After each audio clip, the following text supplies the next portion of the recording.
Hey everyone, this is our kitchen table. It was my husband's when he was a kid, so at least 40-ish years old, but solid wood. It just has some issues going on, and so we are going to be stripping it and then painting it gray on the top and possibly white on the legs. So we'll keep you updated on how that goes. So I have done the first step, and the first step is I took this premium stripper, I took my synthetic brush, and I painted the whole top. So if you read the instructions, it says to put it on the paintbrush and then brush it, but I just poured directly on here. Now, I'm sure all of you guys that are better DIYers can tell me what I did wrong, but you can see like it really started eating through on this line where I had poured it before I spread it. So I don't know if that's good or bad, but we'll find out. I've taken my scraper and you can see I'm just scraping it away. So there's no sanding needed. Basically my husband's taking a nap. I took a putty knife and I'm scraping it. You're supposed to be using plastic ones, but the plastic scraper didn't work as well. So I'm going with a putty knife for right now. Let me scrub for about an hour and then I'll let you guys know. So I realized I need to give you guys a little bit more background about why this project. What's happening with this project? How did it all start? Well, you know, I don't know about the other ladies, but some days I wake up and I'm like, today's the day. We're gonna do a random task. What is that random task? I'm not sure. It's gonna take a long time, make my husband move heavy things, and probably smell weird at some point and be sticky. Hey look, this project does all of those. So this table is in a big ventilated area because this paint stripper smells gross whenever you're applying it. I'm also wearing gloves. From a personal experience, don't let it touch your skin. It doesn't feel the best. It stings just a little bit. Mineral spirits and paint thinner are also good to have on hand just in case you get it on yourself or pour it on something that you're not supposed to. So mineral spirits are good to be on standby. I have mine back there with a little rag. And oh, those are the drawers that go in the side. I don't know how I'm gonna do that one, but we're just, you know, making our way. It's been about 20 minutes. We're in Texas in the summer. It's a little bit warm out. Don't know why I decided that today was the day. I want to do this on my porch for hours, but today's the day. So keep wishing me luck. And for all of you that know more things, I know I'm doing it wrong. Do you see that? That's a gash. So if you're trying to leave all of your wood grains perfectly intact because you are about to restain this, or you really, really want all those wood grains beautifully shown and not kind of a weathered look, then don't use metal. But I just want to get it done. So I'm using my metal scraper. And you can see it works pretty well. Just eventually hurts your fingers from pushing down at a weird angle. But we're getting it lighter and oops. And yeah, hopefully it's all gonna work out. And I am painting this gray on the top, just to cover up all of my errors, as you can see. So I realized that I was working way too hard. So we're gonna say less is not more. And we're gonna do this all again. So, not saying it's right. If you read the instructions, it's very not correct. But I'm just going to paint this on. You want to leave a thick coat whenever I keep wiping it away because I'm trying to, I don't know, save it for another project. It keeps not being enough. So keep it a thick coat. Ideally, you're going one direction the whole time. And we're gonna get that all on there. I'll wait another 15 minutes and then hopefully it's gonna be way easier to scrape off. You can see I kind of got that side mainly finished, but then it was not happening for me. So we're just repainting. Hopefully it's gonna make it be so much easier this time because, ow, not fun.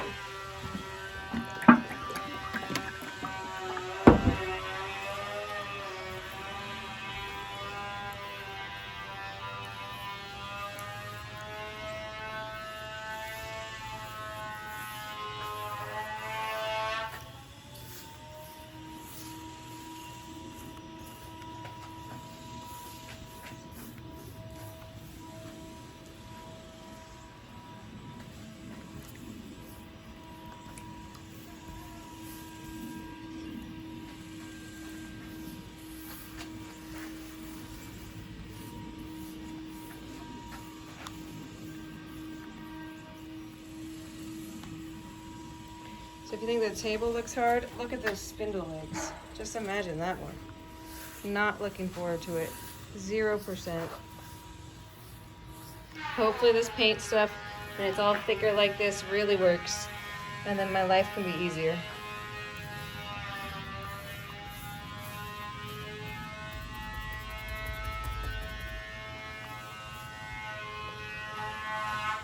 See, I think I got all the bubbles. All right, let's wait another 15 minutes. So I realized, so the table is coming along pretty well. I have removed most of the varnish, even off of the legs and things. It did get a little bit messy, so just be aware. I guess the roosters won. All right, I've applied the first coat of this stain and poly in this weathered gray with my synthetic brush. Whenever I thought that I was all done with the table, then I finished sanding, wiped it down with some old mineral spirits just to clean it up. And then I took a old shirt and wiped it extra. Then my husband, you know, needs tools, so he brought out his compressor and sprayed out all the compressed air. So this is after the first coat. I definitely see brush strokes, so someone didn't do that great of a job. But we'll see what it looks like after we dry. Then we're gonna sand, probably spray the compressed air again, and then try a second coat. All right, the second coat's on. It's looking, in my opinion, a little bit better, but it is making my wood buckle. So I guess maybe I need to sand it down, maybe oil it or something, because I think the moisture's getting in there. I had already actually sanded it after the first coat. So I have the first coat applied to legs. You can see all the brush strokes, but hopefully after 2 or 3 coats, which is what's recommended by that jar, then things will look a little bit better. But starting to come together, and I think that it's looking pretty good. So I have 2 coats of white everywhere now on the table, and then 3 coats of gray. It's almost dry. I don't know if I'll need another coat or not. You can still see a little bit of the grains, not too much, but some. I'm sure some of my super DIYers that do this on a regular basis do a better job, but I think it's looking pretty cute. And now I just have to decide what to do with all the chairs. So now I've applied 3 coats of white to the legs and that base like apron kind of thing on all the sides. The top has its 3 coats. But whenever I was looking at it, I thought it was a little bit plain. Sorry for the ducks. So I'm deciding to do a little bit of dry brushing with black on the edges. So I'm just going to show you how to do that just kind of real quick. You can take any basic black paint. I'm just taking this kids tempera paint. The reason you can pick any black paint is because we're going to be putting a polyurethane on top. So it doesn't matter exactly which one I pick because I'm going to be coating it on the top. So you just kind of dip the brush in, and then for dry brushing, you've got to make the brush, kind of as it says, dry. I'll hold this just, oops, sorry. Put this to the side. I didn't want it to blow on anything. And then for dry brushing, you're just going to kind of mess up the side and kind of feather it in. So I decided that I'm going to do all of the sides a little bit. Kind of wanted to make it a little bit darker looking,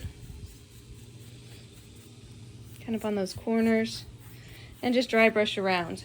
And then right now I am debating whether I dry brush a little bit. If you notice how the grain kind of colors stick out a little bit more, all that took was a little bit of dry brushing. So I might be doing that because this whole full gray look is a little bit too much for me, but maybe it's not for you. Keep you posted. So I wanted to show you another dry brushing technique. This one's for the top of the table. So I'm trying to get that brush all dry. This is just a piece of scrap. Now the reason I really like a kid's paint or like an acrylic paint is because it wipes off so easily just with a paper towel. So I'm just gonna go lightly over this. Okay, but let's say that when you're dry brushing, you get some dark spots like that, and you think, ew, I don't like it. Well, it just takes a simple paper towel to kind of rub it and really just make the grains of your wood stand out without any of those extra dark spots. So the paint that I chose already had that poly coat in it, and so if you're doing it with this kind of lighter tempera or acrylic paint, something like that, something that's easy to clean up, then it's going to be easier just to wipe up and really show off the grains of your wood. I think that I'm all done dry brushing the top. I like it way better. It gives a lot more to look at, and to me, I like it more than just that solid gray kind of color. Let me know what you think. Now I'm going to be dry brushing the whiteness at the bottom, just because there's brush strokes, there's a lot going on, and I see if I can fix it a little bit more. I want to show you my dry brushing technique for this leg right here. So I try to put black on those edges, kind of brush the inside. I get this side really dark. I'm going to brush these guys, kind of accentuate.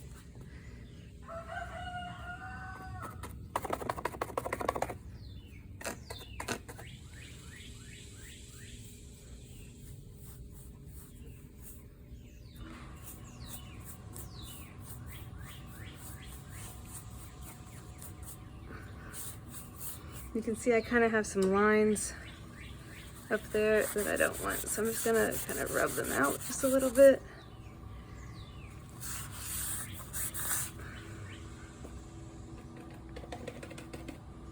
Okay, I got some more paint, so I'm gonna do this guy.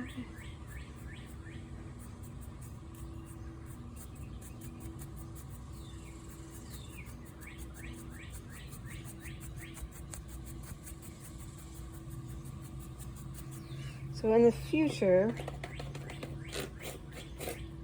whenever I get nicks or anything,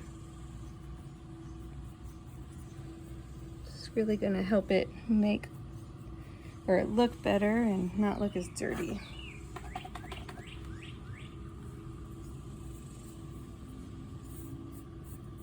It also covers up some of those brush strokes that you saw. Just remember, whatever you do to one side, you're gonna need to do all the way around, because you don't want it to look like perfect on one side and then all dirty on the other.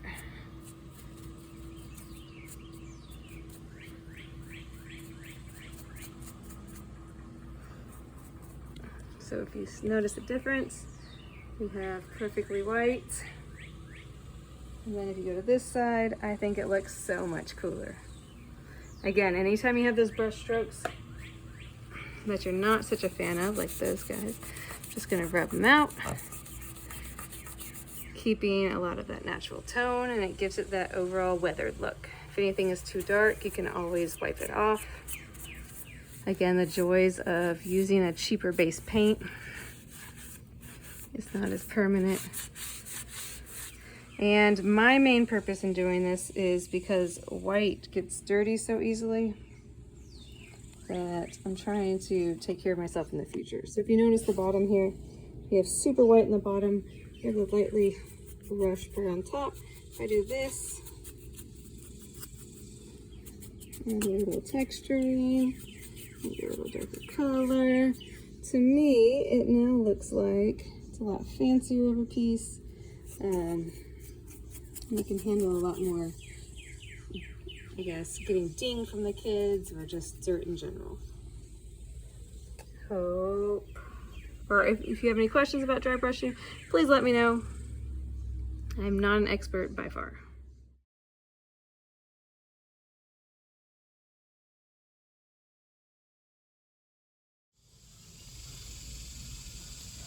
I have applied the polyurethane. I got the triple thick polyurethane. I'm hoping I can just do it once, but we'll find out. And even though I was touting how amazing the kids' tempera paint is. I think acrylic paint would be way better, or something that's actually made for dry brushing like that. The reason is because whenever I was applying the polyurethane top coat, I started kind of smearing some of the dry brushing that I did. Now if you notice, I still have holes, so I still need to do those side drawers, but I really needed the validation that the table's basically done and we can use it again until I finish those last two. So if you see, I have some variation, which is what I was hoping for. And all in all, I like it much better. Let me know what you think in the comments.